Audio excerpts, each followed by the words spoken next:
welcome back to The Moment. It is your host, Meredith Lynch.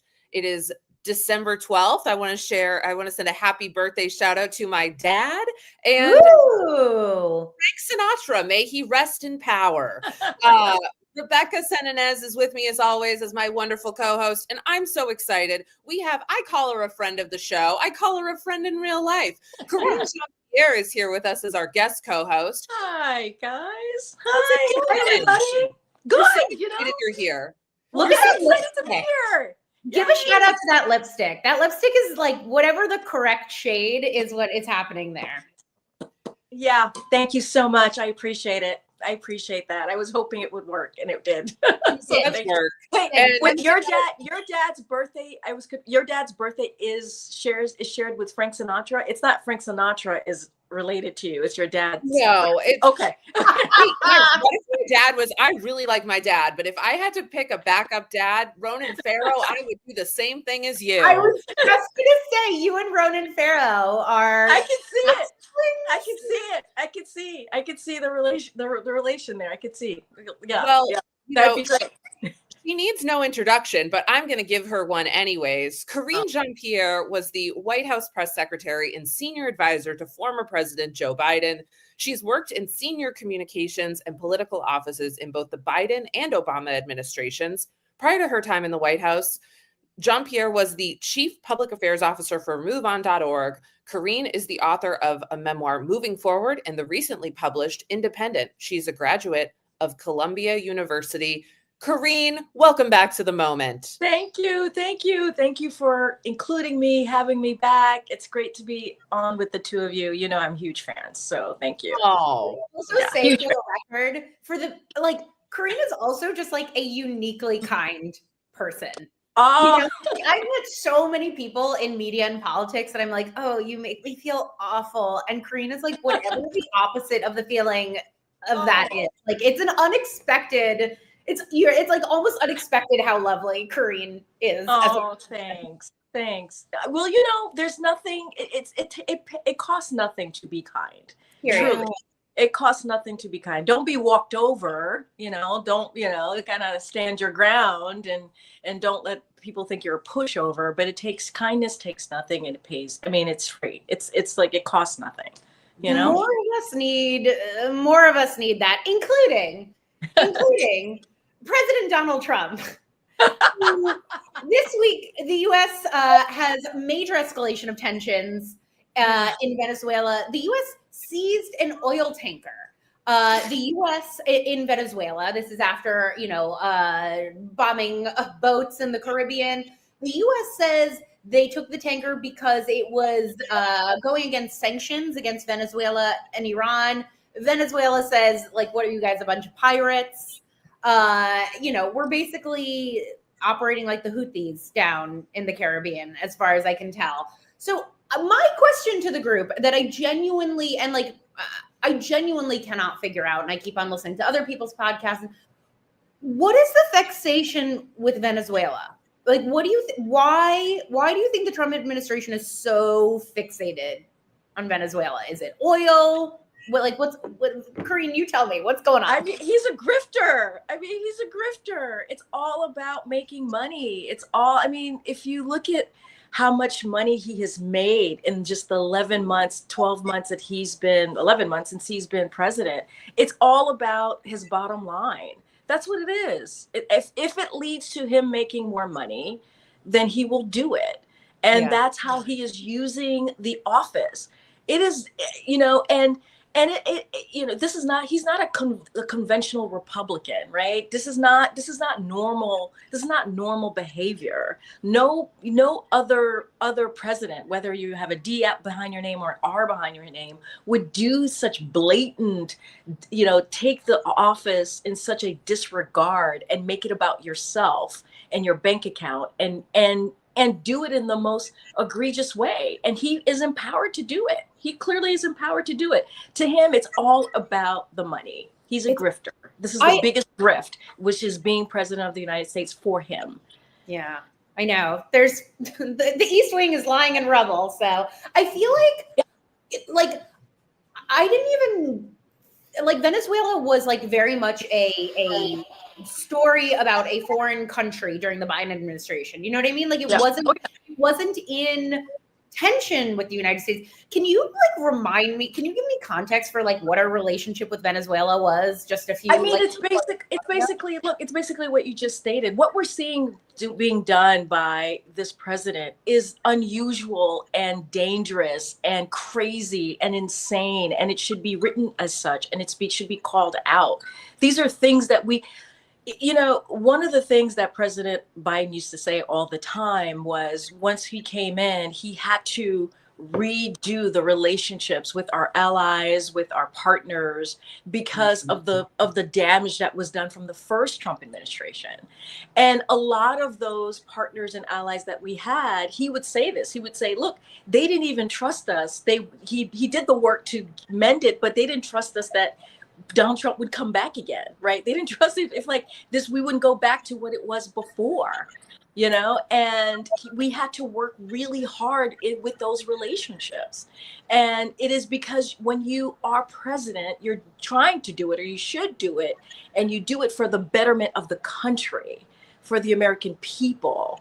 And also you're trying to be a global leader in the world, right? And how things hopefully should look like, should be done. And you don't get everything right. And it's very difficult. It's very hard.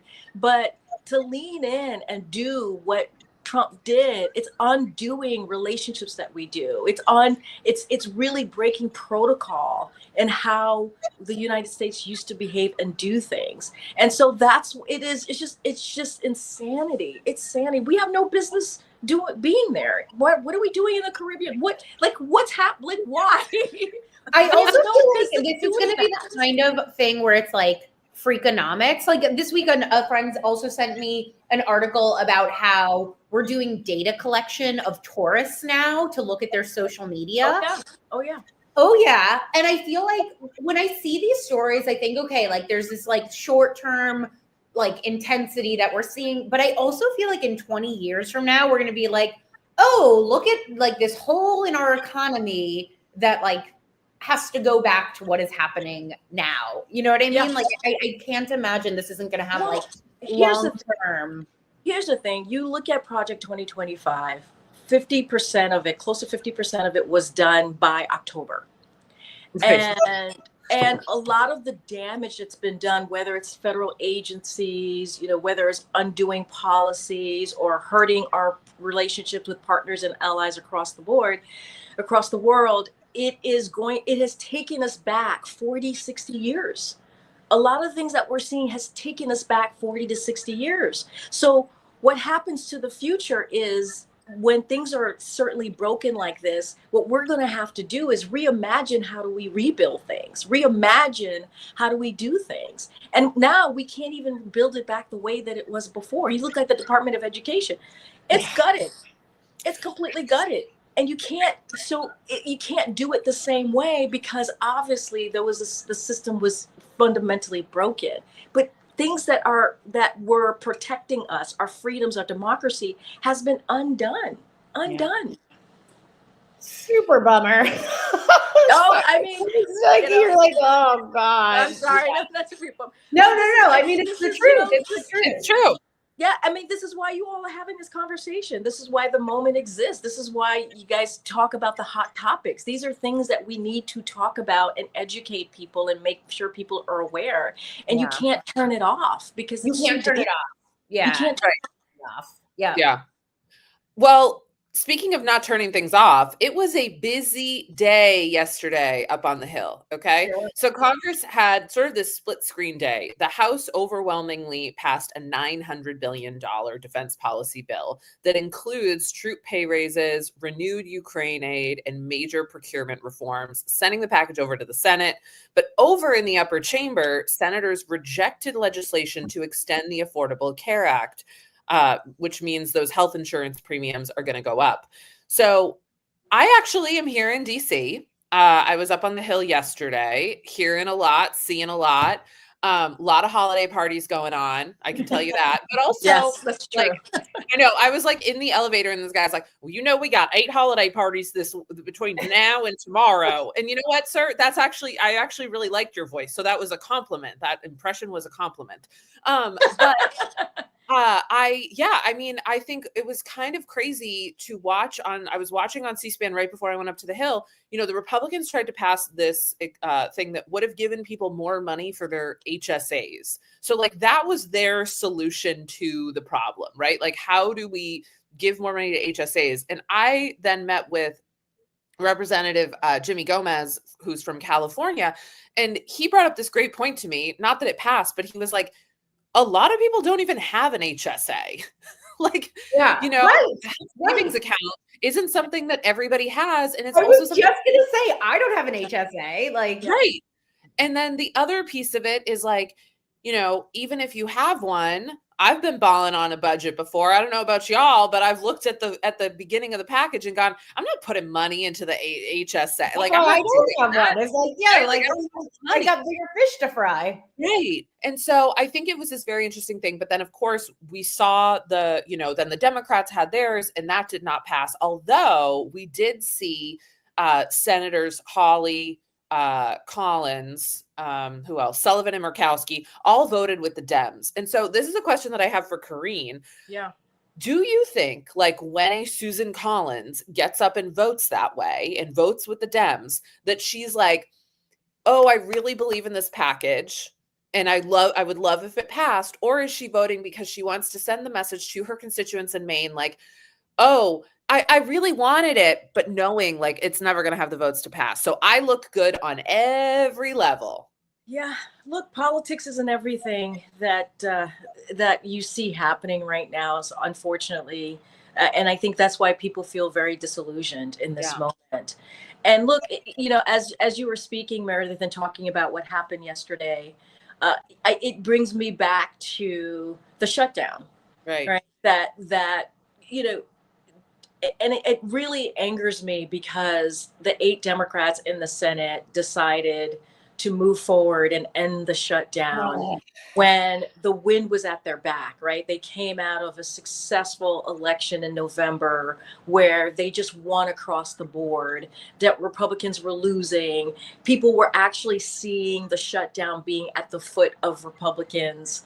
And they had momentum. Mm-hmm. And to have ended the shutdown, and don't get me wrong, it's I don't want to see people out of work. I think it's important that federal workers get paid. I know what it's like. I know what it's like when you're trying to figure out how you're going to feed your family or what you're gonna do that month just to survive. So don't get me wrong.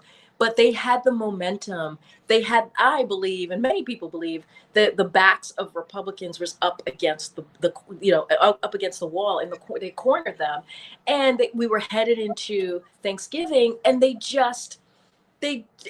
got nothing out of. I mean, so people had to suffer for all those weeks, more than a month, and they got nothing out of it, and the fight was about healthcare, right? The fight was about healthcare. And this moment that we're in, what's happened in the last 24, 48 hours wouldn't have happened, I don't think, if they had held their ground. Yeah. And so now we're in this situation where nothing's going to come out of this.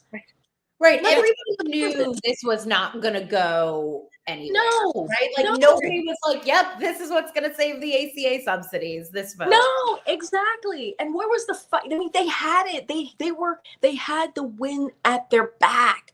Like the people were speaking, they were voting, they were saying, here, this is what we want from you all. People were excited. And and then 4 or 5 days later after the election, they're like, okay, shut down. I know. So before we get to Barbara Comstock, our guest today, Barbara Comstock, by the way, is our first Republican guest on this show, which makes it very exciting. Yeah. Congratulations to you guys. That's great for you guys. That's great. Yeah, we're really excited. And it's exciting for you to be here for that. But so like speaking of these ACA, I feel like really what everybody's getting down to is like the affordability problem has not gone away for Americans. But Trump was on. Can you just add what I just heard too yesterday? Yeah, I heard on the radio unemployment applications are up for the highest time since 2020. And so, and so just look at that. That's just like, if affordability, if the economy is not doing well and things are getting more expensive and now more people have less jobs, just had to add that because I was like, that is, that's which exactly. also, by the way, we're basically back in like COVID times, which was that's exactly, that's Well, the same. horrible for no reason. You know what I mean? It's like COVID times. It was like everything shut down. And by the way, he was president when everything was going horribly wrong for COVID.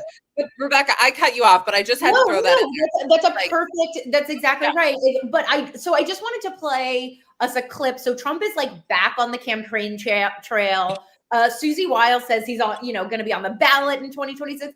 But like, here's what he had to say about affordability. She might regret saying that. I think. Well, I was going to ask you about this, so I just quickly want to. I want to talk about this rally really quick, and then we'll move on to it. Yes. Nina, do we have that clip? Affordability.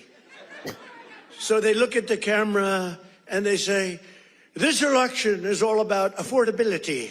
And I can't say affordability hoax because I agree the prices were too high, so I can't go to hoax because they'll misconstrue that.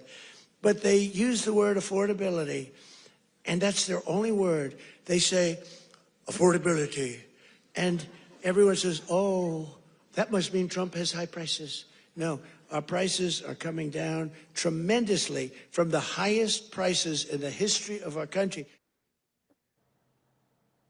Okay, how long, Karine, is he going to be able to ride the Biden administration on this one? Right? Well, like, here's the thing: his approval rating is at like 36%. I mean, like, right? It's like he's woefully unpopular. Let's be clear: when he started his first 100 days, he had no mandate, and he was going to be headed towards being one of the most unpopular presidents of our time. Like, I mean, I mean, this was where it was headed even 9-10 months ago.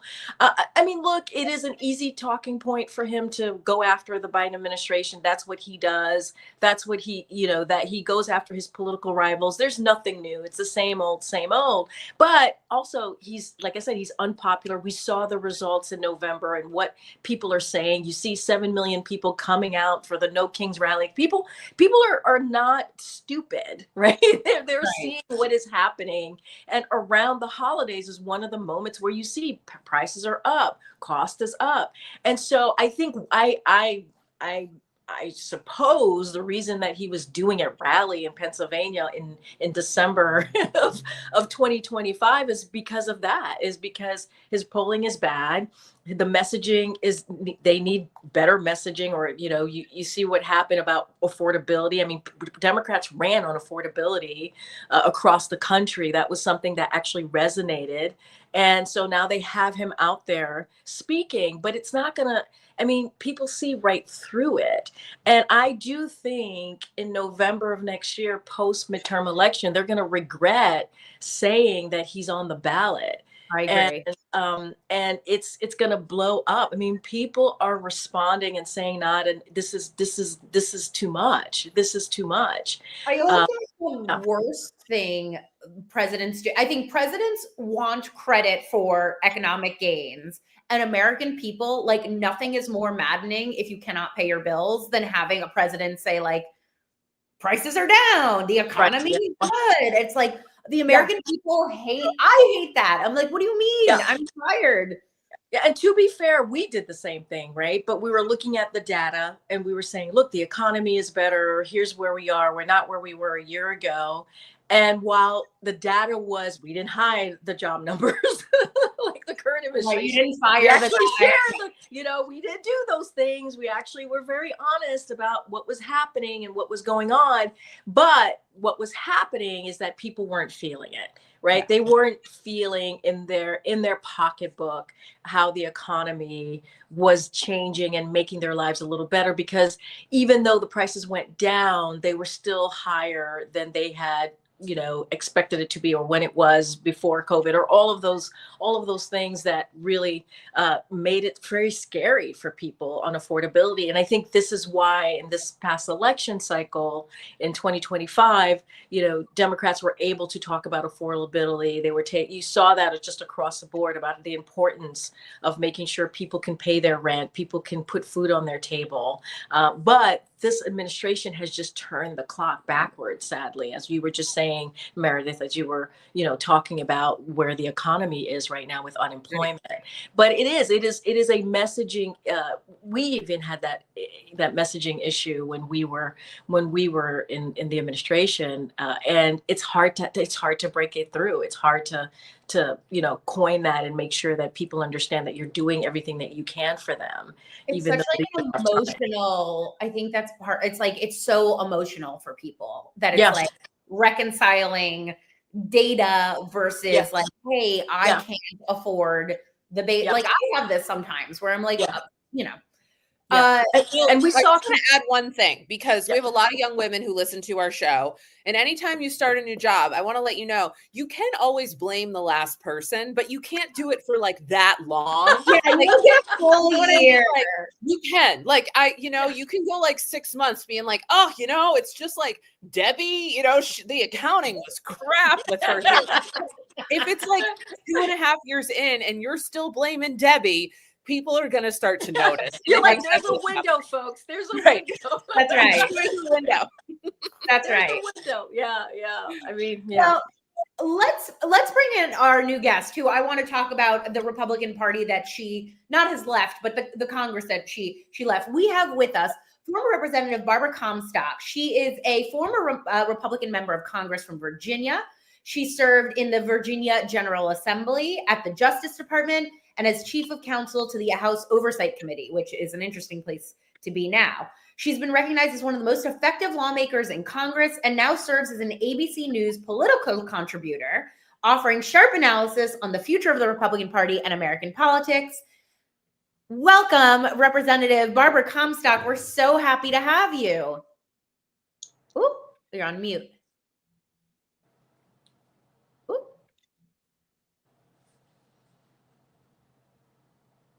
We're still happy to have you. You're a great garland. Difficulties happen. Loving that garland. Yeah, I know. You're starting to see. I gotta say, it looks pretty in DC right now. Like it really, and I'm like, oh, I mean, yes, the cold. Yeah, it's cold. You missed the snow. The snow last year. So beautiful. Oh, so gorgeous. Like in the trees, on the grass. It was pretty. Lights, like it's the best.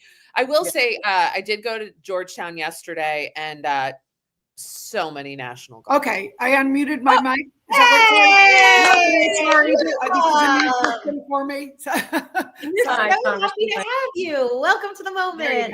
Okay. Good to be with you. Oh, who's that? Okay. There we go. He's welcomed as well. Oh my goodness. What's their name? That is Bella. Oh, Bella? Which maybe she could be a co-host. Maybe Bella can. Bella? What kind of dogs are they? That is a golden retriever.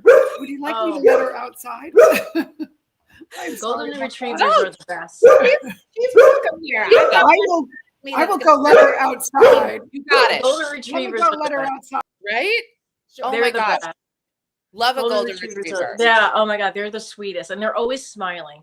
I'm also happy that it's not for once Romeo, my dog, who's usually like very vocal during. What kind of dog do you have? He is a pug chihuahua mix. Okay. And his birthday is on Saturday. Oh my God. Last night, so I have this upstairs neighbor that he loves a lot. And yesterday she knocked on my door and I wasn't paying attention. I had my red light mask on. Hello, welcome back. And he ran upstairs and went to her house and I didn't notice. And she came back downstairs and was like, did you notice that your dog came upstairs? Adorbs. We're so happy to have you. Nice to be with you all. Hello. Let's get into it. Okay. I want to start with, you recently wrote an op-ed. You've been speaking out against the Trump administration's slashing of DEI initiatives. You've said that the administration's DEI approach is actually fueling division and threatening the country's sense of common purpose. I want to ask you, like, when was the moment that you looked at what he was doing and you were like, this is a problem? Well, really, it's not just that he's going after the DEI programs. It's a fault. What they're going after isn't even DEI programs. They're going well beyond that. So even for people who might have some issues with how DEI programs, if they might think they go overboard or whatever, what they're doing goes well beyond that. And it's just a political ruse to go after things that they just politically disagree with. And one of the examples, actually, I don't think it ended up in that column, but at the Defense Department, there was a program for the peace program for women. That was actually a law that was put in place by, of all people, Marco Rubio and Kristi Noem. It was a bill that they sponsored with Jeanne Shaheen. And Hegseth was particularly asked about it in his confirmation hearings and said he would keep that program in place. And then he dismantled it. It was a law signed into law by Donald Trump in the first administration. And then he says, oh, this is woke stuff. I think he used a more crude word. And then he dismantles something that Trump put into law and that Kristi Noem, of all people, praised Trump for doing this and that Hegseth promised he would do. So this is when you realize these guys are out of control. He can't dismantle something that is there by law. But of course, they're doing so many things day after day that they're just out of control. And then at the education department, of course, where they're just ripping the education department, and dismantling all kinds of departments. Linda McMahon, secretary, was asked in a hearing about, what can we teach? Which, of course, the Department of Education shouldn't be telling local schools what they can teach because, hey, as a Republican, we used to always say, this should be state and local things. You shouldn't be doing this. But they were asking, hey, is it DEI if we want to teach about Ruby Bridges and the Tulsa massacre? These are, of course, basic things that, injustices in our history that have been taught for years and certainly should be taught. I mean, Ruby Bridges, you have these, iconic stories that I certainly have taught, my granddaughter about Ruby Bridges and my daughter, and it certainly should be taught. Yeah. And first of all, it seemed like Linda McMahon was not familiar with either of those stories. So that was horrendous. And she said something to the effect of, well, I'll have to get back to you on that. Well, this isn't a mother may I that we have to ask somebody who is ignorant of basic history whether we can teach this. So, of course, it's not DEI. So they're just going so out of control on these things. And then when you had, it actually initially was Lindsay Halligan, the illegally blonde, U.S. attorney now who's trying to not allowed to, I usually would not be attacking, women. No. You're in good company. You're in good company. We need to check our fellow blondes, right? Yes, exactly. She's an embarrassment as someone who is at the Justice Department. She is an embarrassment to the legal establishment. She's not qualified to be there. And clearly, she's failed now to, go after the president's, political opponents. And that's what she was put there for. And the fact that she would allow herself to be used in that way, shows, that she doesn't know what she's doing. And of course, Pam Bondi is I would put in the same category. But so there you go. And not to pick on them, Todd Blanche, let's make him a mimbo, okay? So, Lindsay, before she was put there, was saying, gee, this African-American museum, we got to fix that because they're focused on slavery too much. I mean, my God, in the first Trump administration, when they opened the slavery museum, Bush and Obama went there, opened it, praised everything. This was great. Trump himself went and said, isn't this wonderful? everybody, of course, came together. This was a moment of unity. Nobody had a problem with the museum. And now, because of course, this Project 2025, which really is the agenda behind their so-called anti-DEI efforts. So that's, it's really Project 2025, not an anti-DEI.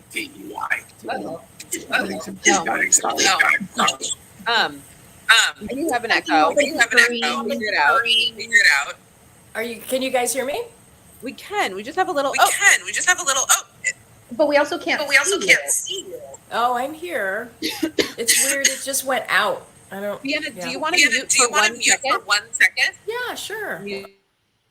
There we go. How about that? Okay. So that was my long answer. I'm sorry. Well, I guess my question.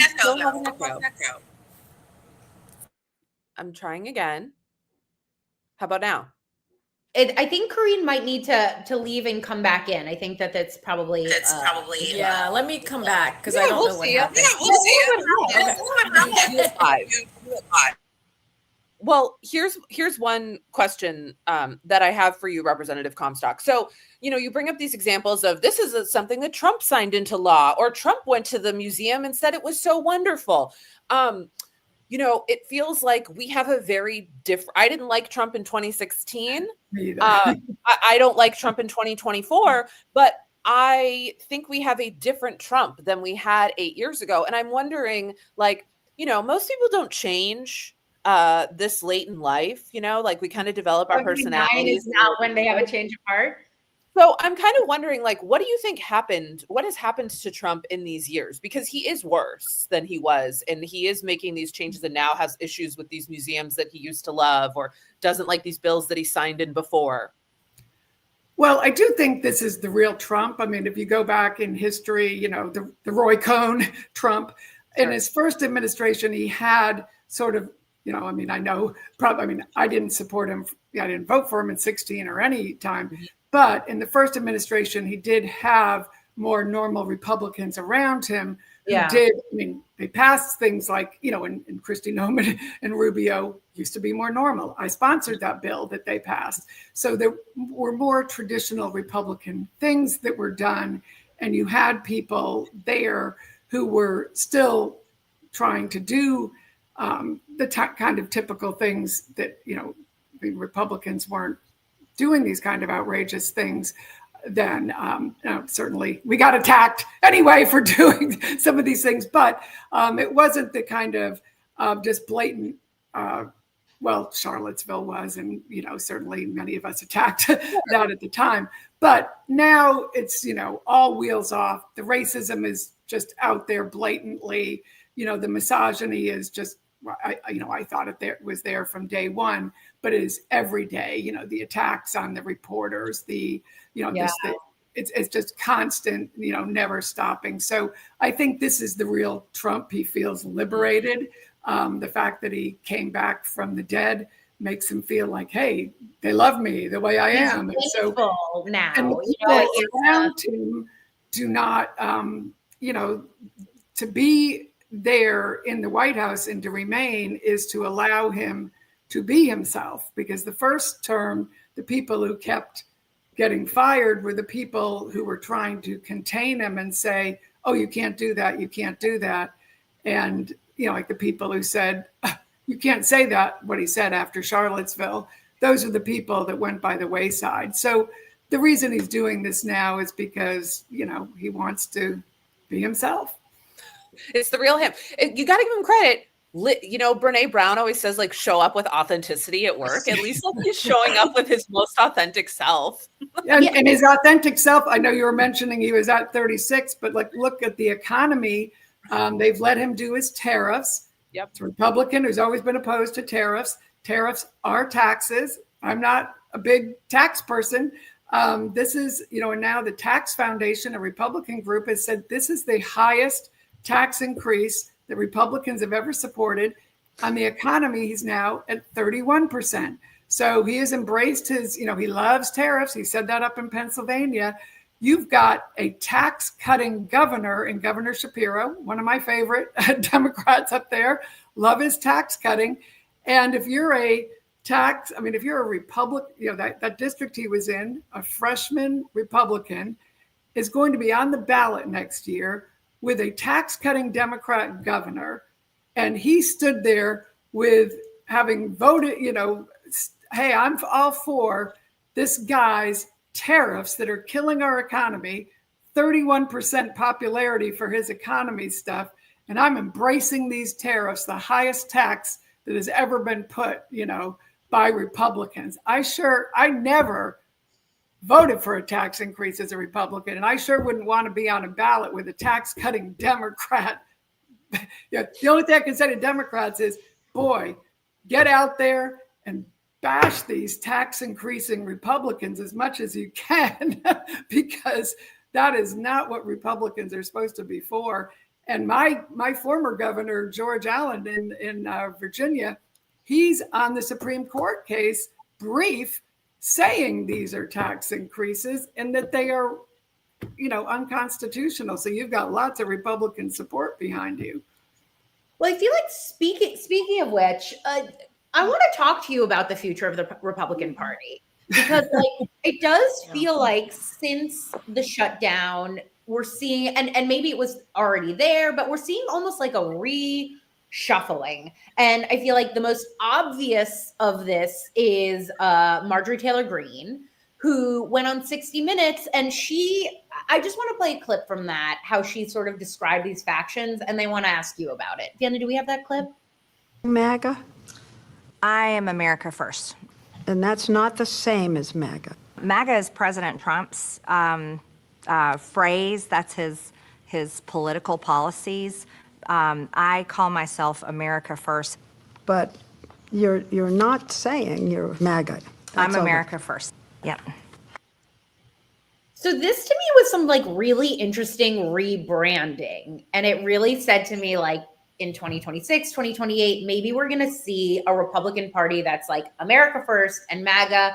And then also you're a Republican and don't really fit into any of these categories as far as I can tell. Can you describe to me where you think the Republican Party is going? Oh, I think it's kind of falling apart. It's kind of the know nothings. Which is, listen, Trump is Trump first. He's transactional. He doesn't care about the party. He doesn't, obviously, Marjorie Taylor Greene was, here she is telling him, hey, I'm getting death threats. My kids are getting death threats. She sends the death threats to him so that he sees them. And he still calls her Marjorie Traitor Greene. And, all the death threats that he made against the Indiana legislators, and God bless them that they, rejected them. Said, boy, Mike Pence obviously put, there's something in the water in Indiana that they could actually stand up to him. And if only the Republicans in Congress could do the same. So maybe that's a little, bit of a comeback there. Maybe some of those guys will run for Congress or do something there. But no, I think it's just sort of breaking up. I do think this overperformance you've seen is because of, their economic policies. Tariffs are a disaster.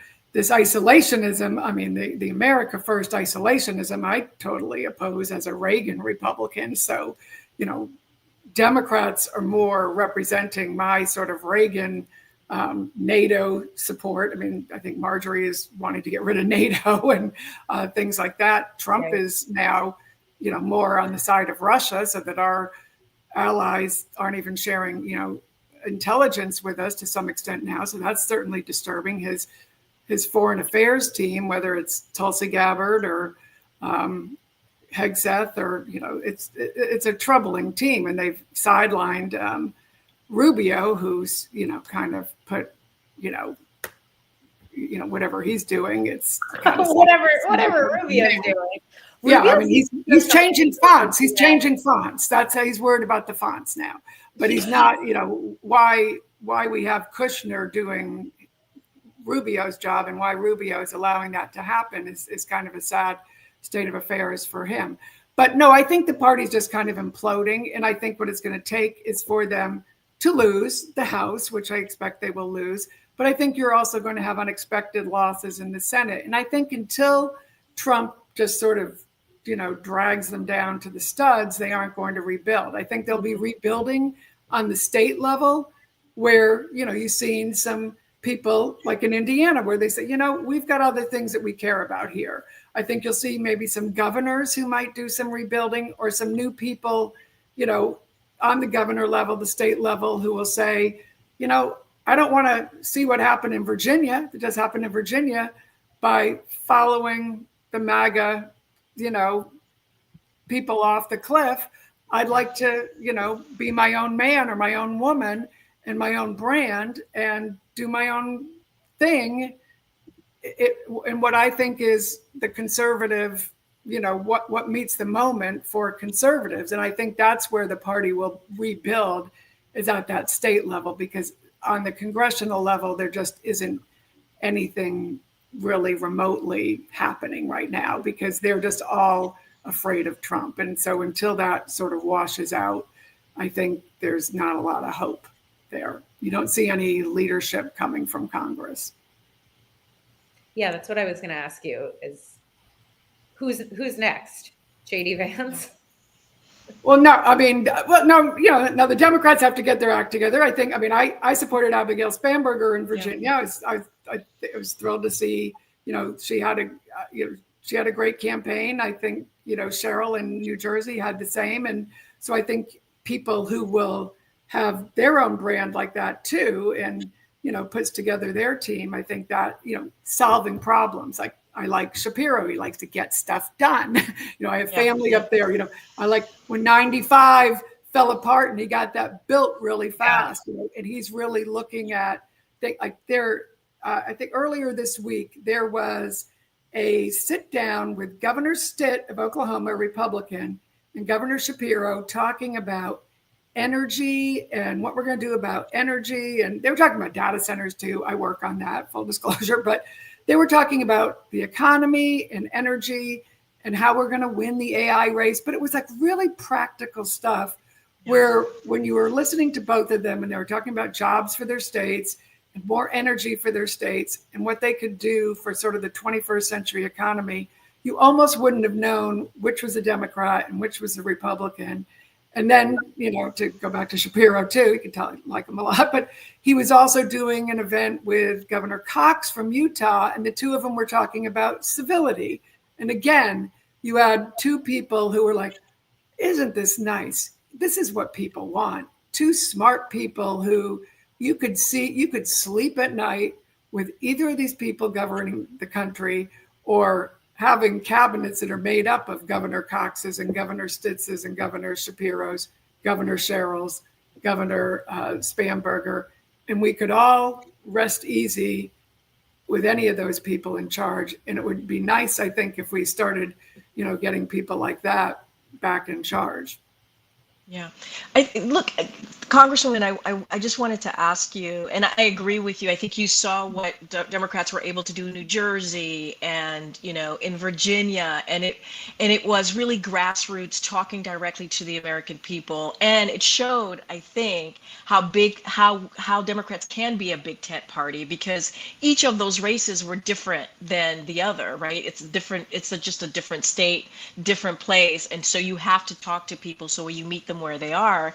And I wanted to ask you, have you, as a former Congresswoman and obviously part of the Republican Party, have you had conversations with your colleagues in Congress and talk to them about what's happening and, what's their thinking, and how do they, are they just going to fall in line with what's happening with the White House and Trump, or are they going to retire, or are they going to try and figure out how to get out of this? How did it get out under Trump? I think they've fallen into the trap of, the other side is awful and that kind of thing. And they can't, and they're just in that mode of, I do think you're going to see a lot more retirements too, because I think, listen, you saw the RNC chairman is saying, oh, this is a disaster. We're going to get wiped out. Of course, everyone, you always lose in the midterms. So I do think there's just sort of hey, if I'm not here, the people replacing me are going to be worse, which they're right about that, in a lot of instances. Because look, Marjorie Taylor Greene replaced a pretty sensible Republican, and a lot of these people who've come in and who are some of the worst Republicans replaced, more sensible people. So, they kind of hang in and try. A lot of them are trying to do things behind the scenes. So that's what they tell you, hey, behind the scenes, we're trying to get things done. But look at this healthcare situation. Healthcare, for 15 years. Listen, I went in saying, hey, we want to repeal and replace and do that. But then when we got there, they want it, we all said we also aren't going to do anything that doesn't, deal with pre-existing conditions. And the first thing the Freedom Caucus wanted to do was blow up the pre-existing condition situation. And so we said, no, we're not going to vote for anything that doesn't deal with pre-existing conditions.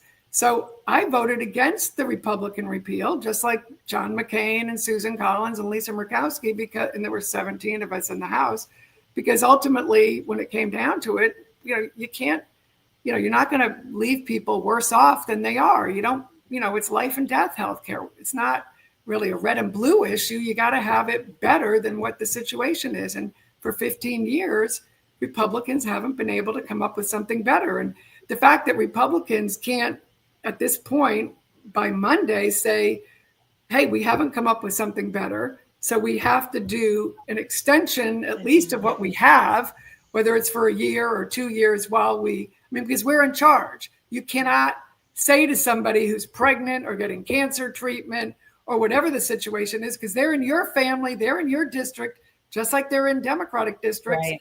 You just can't do that. And Don Bacon has been saying to them, listen, you're going to go home and you're going to look your constituents in the eye, and you can, I saw some Republican on TV this morning saying, oh, well, but some people who are getting this make a lot of money and this and that. And it's like, okay, well, you've had a year to figure that out and you didn't do it. So you've got to extend it, then work on it. But the people who you are sticking it to and, increasing their premiums by, an amount that they can't pay are the ones who are going to be giving birth and, in January and February and March and deciding whether they can get their cancer treatment, and you're giving them nothing. And that is, I can't even believe that someone's going to go home and do that at Christmas. Like, that is a disgrace, and you should just resign if that's Period. Yes. And I just even, how do you even, I would just be going crazy sitting there doing that. Don Bacon gets it. He's leaving it, and he's leaving, and he's saying that. But I don't, and I do know what it's like sitting in that caucus, because you just had, you see them all on TV, what they're like, and they just say, well, you can't do this because this is wrong. And this, and the thing is, they're all in red districts. There's more of them in the red districts. So they're going to find out. And I think that this overperformance that you've seen by the Democrats, and the Democrats should make sure they do what was done in Virginia. They need to run in every single district, because you are going to have surprises. I remember I was at Abigail's party on election night, and I remember, what the caucus chair saying. He said, gosh, we may be winning in a district tonight where we didn't spend any money, and I didn't even meet the candidate running because we didn't think we had any chance. Now, they lost it by just a little, but that's how close things got, is candidates who had no shot of winning almost won because of these affordability issues and these bread and butter issues. And that's why this year, that's how bad it is, because the Republicans are so out of tune. They're so afraid of Trump, and they are listening. None of them will stand up to him on tariffs, which is, to me, insane, because they know it's a tax increase. So Republicans for tax increases going into a race with that. And Republicans for tax increases and for sticking it to people on healthcare seems like, for a Democrat, just stick to that. Don't get on crazy things. Just do that. Well, and you saw that in the mayor's race in Miami, right? This is what's happening, to your point, Congresswoman. And then they'll end up doing what the candidate here in Virginia did. they'll start talking about bathrooms, and it's like, give me a break. It's Well, not. I gotta, you'll know you're winning. You're winning big when they start talking about bathrooms. You are our first Republican guest, and you have set the bar very high, Representative Comstock. I just have to say, I want to thank you for coming in here and really just showing us the reasonable side of your party. I think that this episode is really important for people to watch and to have a better understanding of what, like, especially if you're Gen Z and really you only remember Trump, like there used to be a different Republican Party. Exactly. And Representative Comstock, I hope you will come back and join us again, because I think there's a few more things that we need to talk about. I'd be happy to. And I'll tell you, I still am a Republican. I know Republicans get mad at me. They say, why don't you leave? You're still, I said, well, the party left me. I didn't really, as I think I've mentioned some of the things, I'm still, I consider myself a Reagan conservative, and, the party has left me on a lot of things, and, like tariffs and taxes. And I think on, you don't stick it to people on healthcare and things like that unless you have a better idea. So I think, there's other things, and there's certainly things I disagree with, and Democrats, but I also think fair enough. Person of character, and you need to care about democracy and overthrowing elections and things like that. Or that democracy is my first basic. So that's, denying elections. We didn't even get into that. So. Let's have you back. We'll have you back. There's plenty to talk about. Happy holidays to you and Bella. Yes. Well, happy holidays to you. Merry Christmas and happy Hanukkah. And delightful to be with, and girl power, women power. And that's a whole other issue too, because I'm very concerned with how women are being driven out of the workspace, the political space. And I think that's also part of this whole what's going on too. So you and me both, sister. You're welcome back anytime, Representative Comstock. Thank you so much for being here. Okay. Bye. Take care. Bye. Bye. Wow. A reasonable Republican. What an eye-opening. I was like, am I talking to a 2001 John McCain? Well, like, what's so interesting is, she kept on talking about like Josh Shapiro. And I feel like Josh Shapiro is what I remember of the Republicans in 2003. You know what I mean? Like totally.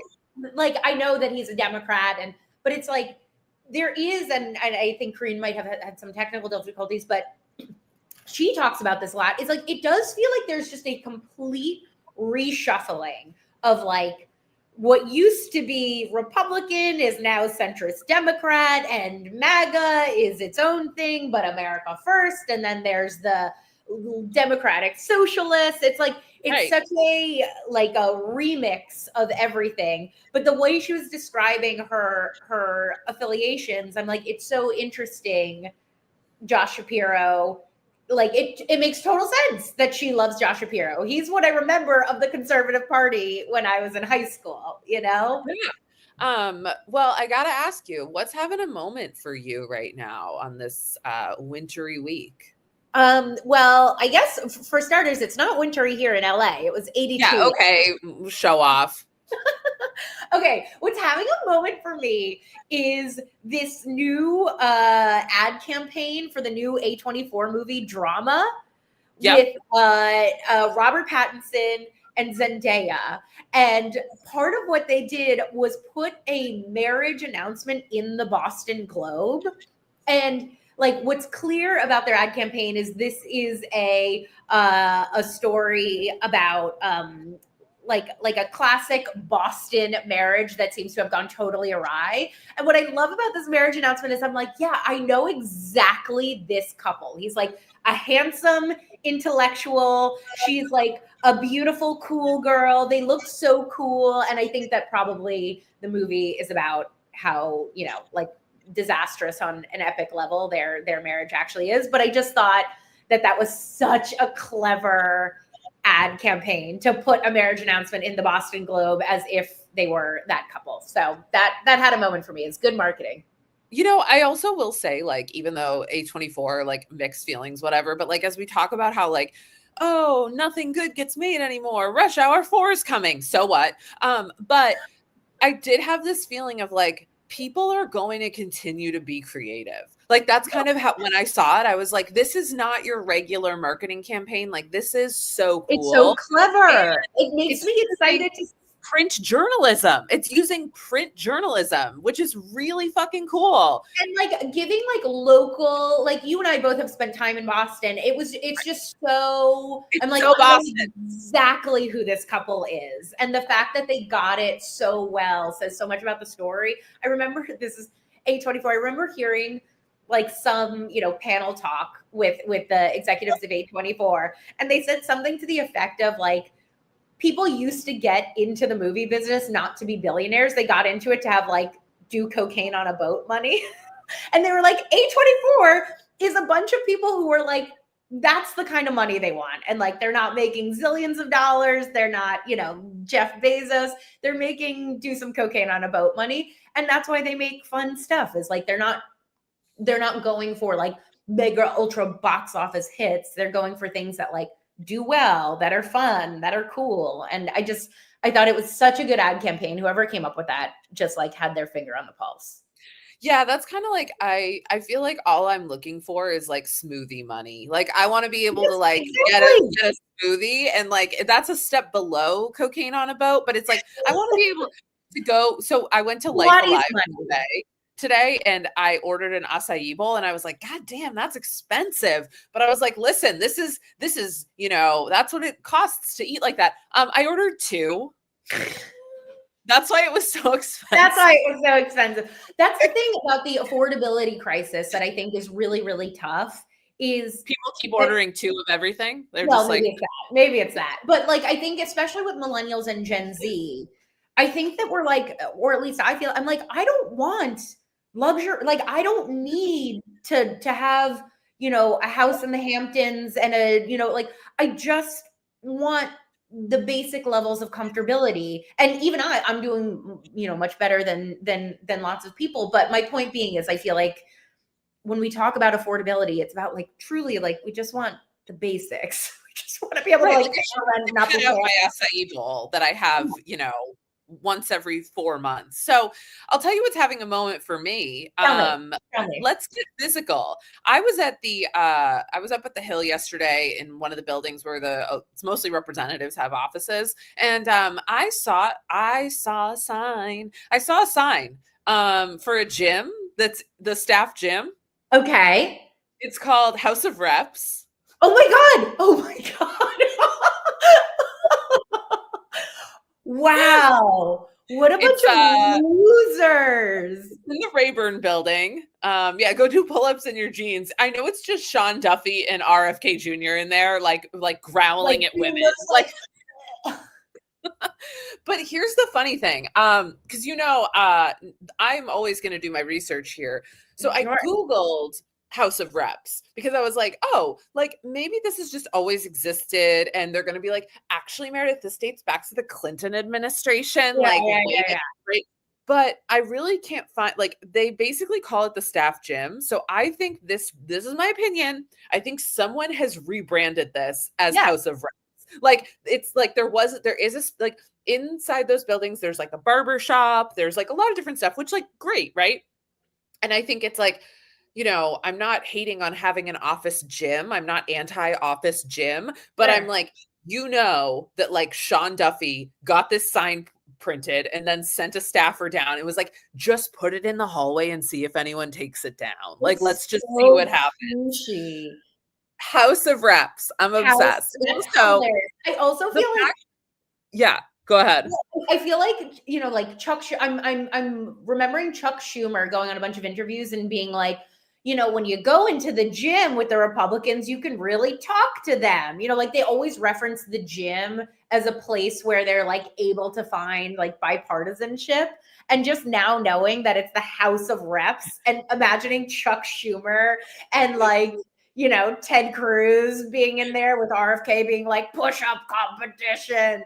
They're just all such losers, like they're all such a bunch of losers. They don't clean their mats after they use them. 100%.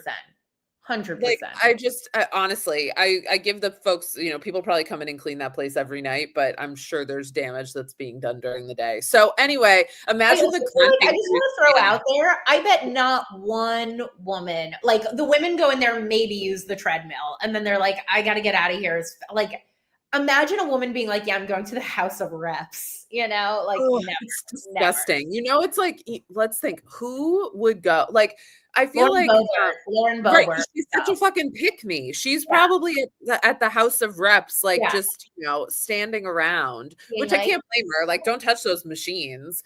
But yeah, anyway, so that's what's having a moment for me right now. And I also want to throw, Vienna, our producer, just said, imagine the cruising happening in those locker rooms. You know who's hanging in there is Lindsey Graham. Lindsey Graham is hanging in there. What do you think the Democrats would name a staff gym? Oh, something so message tested to death. Like something that we couldn't even come up. It would have to be like the she, her, me, like, you know what I mean? It would be like the lamest. You'd be like, ugh. And I feel like it would be, I don't know, like whatever's happening in there. I don't want to. The weight of unity. Vienna called it the weight of unity. That's the Cory Booker gym. The weight it is the Cory Booker gym. And he's like, guess what? It's dog friendly for all of my foster dogs. Like, I'm sorry. Cory Booker's foster dog is like, that is just adopted. Come on. Honestly, I think that what's going to happen with Cory Booker's foster dog is he's going to adopt it. Yes. But this is like part of the journey of like, we fostered this dog. Does anybody want it? Like, oh my God, we can't part with it. And it's going to like, this is not the checkers speech, Cory Booker. Anytime that I can reference the Nixon checkers speech, I am very happy. But look up sort of the way that politicians use 100%. animals. And like, when the Clintons had to get a dog, they wouldn't let them get a golden retriever or a golden lab because they said it was too good looking of a dog. Yep. Yeah, no. And the remember the Obama dog, like they do. Yeah. This is the thing. I think you're 100% right. I think Luna is making the rounds. They're like, oh, she's so cute on social media. What kind of attention can we get?